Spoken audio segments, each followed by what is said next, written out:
Mulai tahun berapa bos? Ini budidaya. Tahun 73.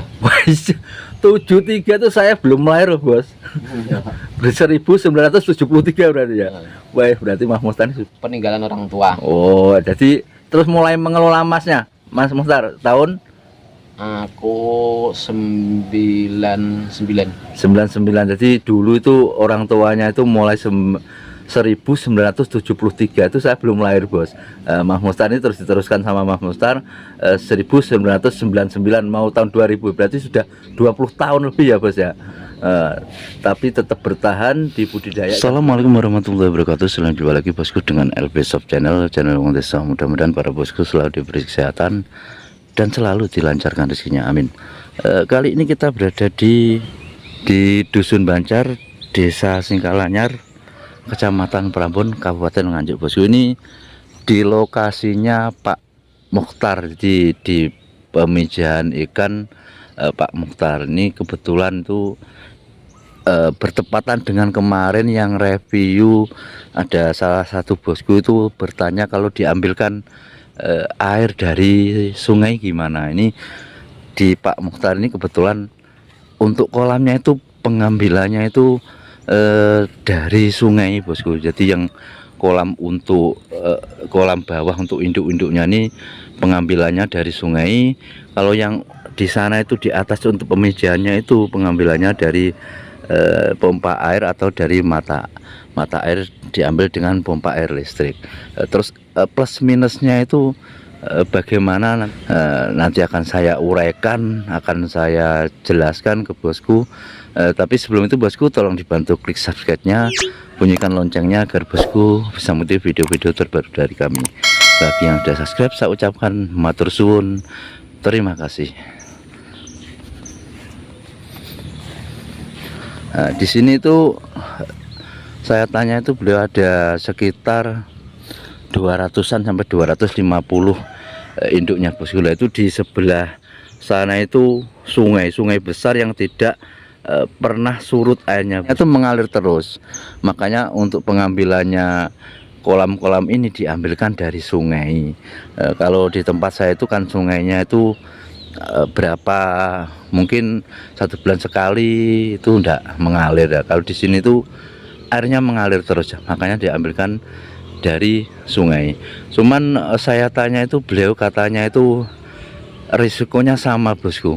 Kalau aliran besar nih biasanya masalah pengaruh obat itu enggak terlalu terpengaruh seperti yang di sungai kecil. Seperti di tempat saya itu biasanya kan ada yang ngobat pakai obat ikan itu. Tapi kalau di sini tuh katanya pengaruhnya sama seperti yang saya bilang kemarin.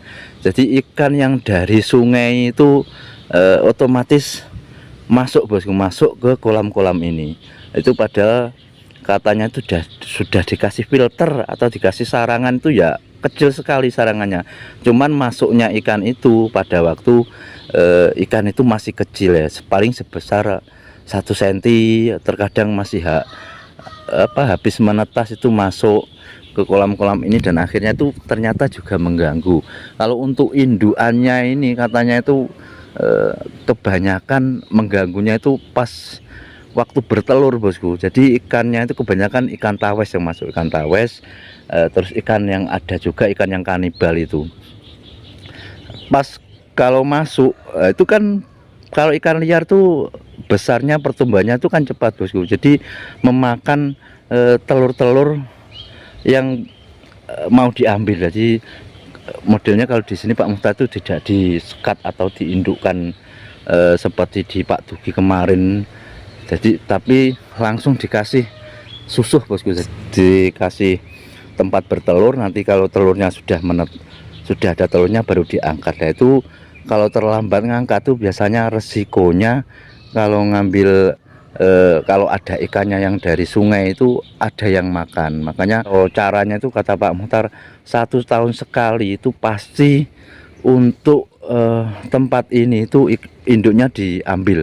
Jadi diambil dulu per kolam itu dibersihkan sangat bersih bosku. Jadi di potas diobat itu 1 tahun sekali dilakukan seperti itu untuk menjaga biar ikan yang dari sungai itu enggak terlalu berkembang biak. Kalau dibiarkan terus nanti akan berkembang biak dan akhirnya itu mengganggu. Untuk kelemahannya kalau diambilkan dari sungai untuk di kolamnya Pak Mukhtar ini.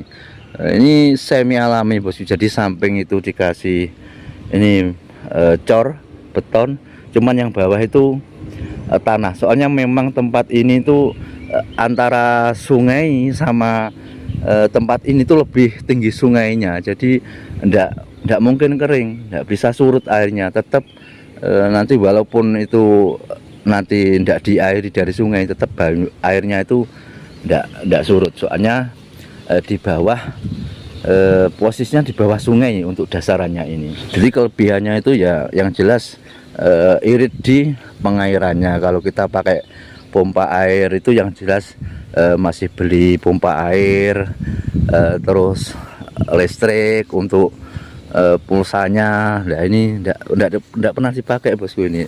Ini ada pompa air yang dari BBM nganggur, enggak dipakai soalnya sudah diambilkan dari sungai. Cuman risikonya seperti itu tadi yang saya bilang, kalau pas ikannya itu berkembang biak itu mengganggu, tetap mengganggu pada ikan yang lain. Ini ada juga yang konsumsi. Jadi ini memang dibuat konsumsi, bukan untuk indukannya. Ada beberapa kolam, terus yang sana itu semuanya itu dibuat untuk indukan semua bosku. Nanti ini semuanya itu dialirin dari sungai sebelah sana. Ini kita lihat sungainya.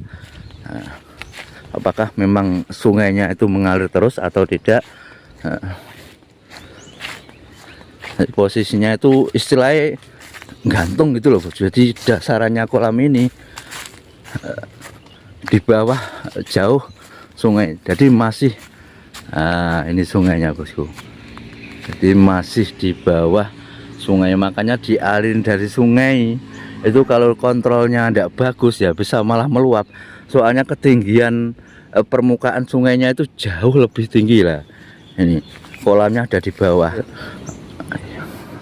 Makanya untuk kontrol yang dari sungai ini harus benar-benar dipikir biar tidak merembet kemana-mana. Ini di Pak Mukhtar yang jelas untuk pengairannya itu dari sungai. Plus minusnya sudah saya jelaskan tadi. Kebetulan kita akan juga membahas masalah bulan-bulan seperti ini tuh memang sulit bosku untuk pemijahan ikan gurame. Ikannya tuh enggak ada yang bertelur bosku. Jadi semuanya itu lagi mogok bertelur.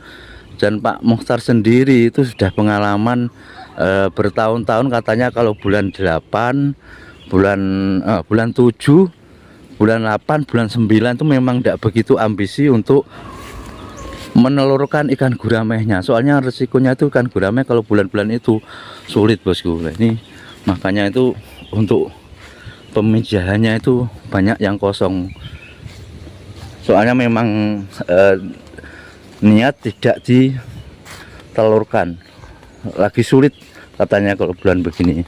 Makanya kemarin kita itu sering review ikan-ikan, ternyata bukan ikan kecil, ikan besar juga banyak yang kena penyakit. Ini ada sebagian, cuma enggak banyak, beberapa paket. Dan Pak Mukhtar itu enggak pernah ngambil telur paketan. Jadi mau enggak mau enggak ada, cuman yang ditetaskan itu hasil telurnya, induknya sendiri, enggak pernah ngambil paketan. Ini kalau ini full biasanya itu kalau mulai bulan 9, 10 itu mulai sudah ditata rapi bosku. Nanti ini kalau pas mulai musim penghujan, untuk tempat pemijahan ini pasti full semua.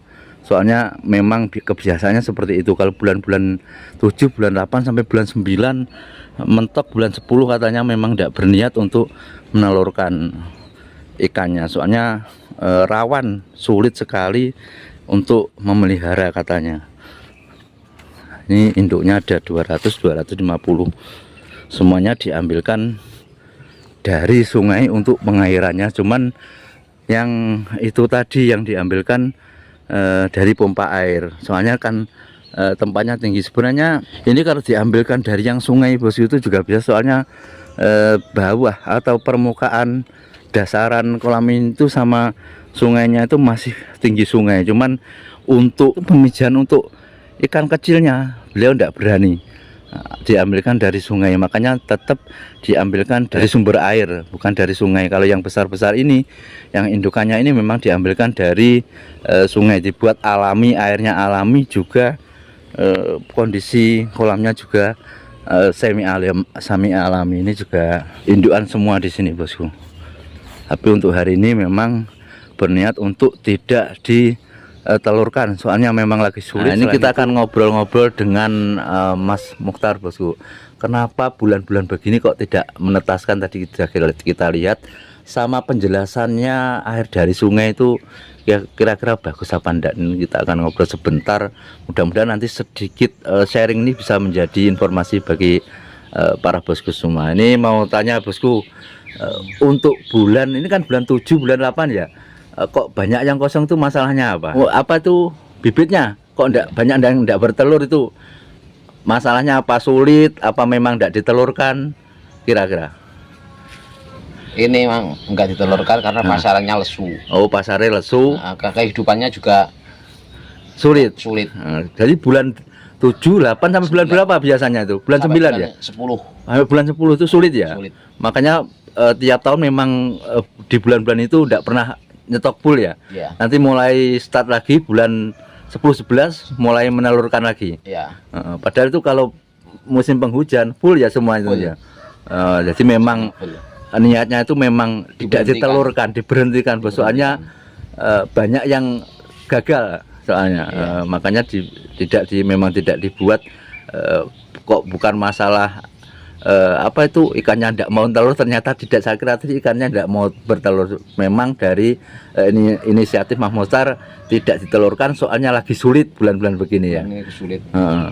Prosentase jadinya tuh umpamanya ikan 10.000 itu jadinya berapa kalau bulan-bulan begini bos? Biasanya 3.000 udah baik. 3.000 udah baik ya. Itu kalau beli paketan pasti tekor ya? Iya, masih minim. Minim. Untung di sini tidak pernah beli, jadi tetap telurnya sendiri. Kualitasnya sendiri.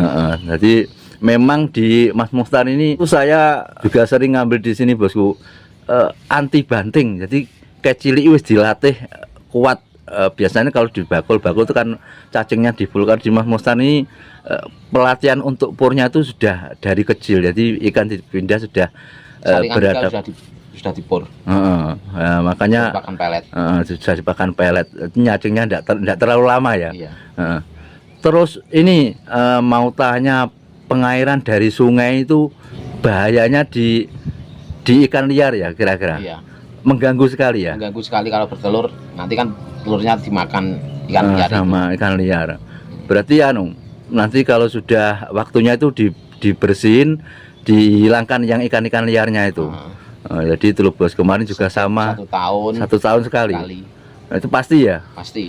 Kalau tidak begitu nanti sangat mengganggu. Iya. Makanya semakin banyak.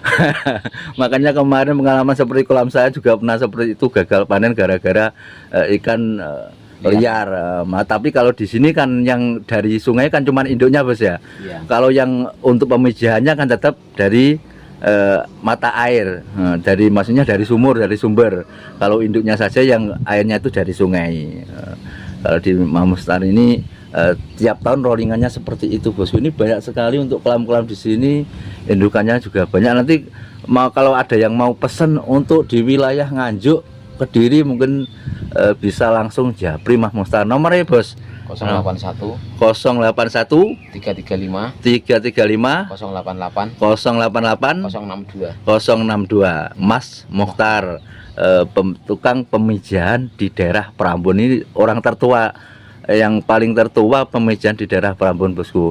Kemarin ada teman kita di Purbalingga juga sudah kita bikinkan video. Nanti kalau untuk daerah Jawa Barat bisa langsung chat di Gurameh Pram. Kalau di sini di Prambon wilayah Nganjuk nanti bisa japri Mas Mukhtar. Nanti nomornya saya tulis dalam deskripsi video.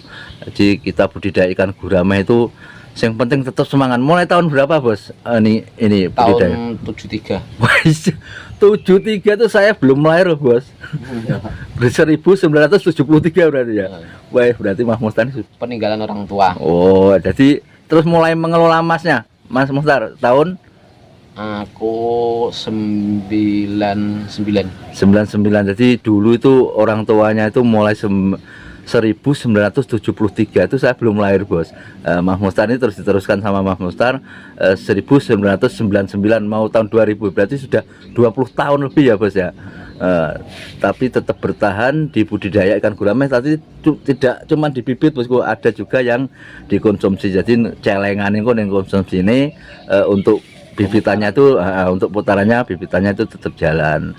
Mudah-mudahan sedikit sharing dari senior ini bisa membuat atau membangkitkan semangat para bosku yang katanya kalau budidayakan gurame paling ya 1 tahun 2 tahun sudah keok. Ternyata Mas Mustar ini dari orang tuanya 1973 sampai diteruskan Mas Mustar tahun 99 sampai sekarang masih tetap berjalan. Akhirnya mohon maaf atas segala kekurangan, kekhilafan. Saya akhiri. Assalamualaikum warahmatullahi wabarakatuh.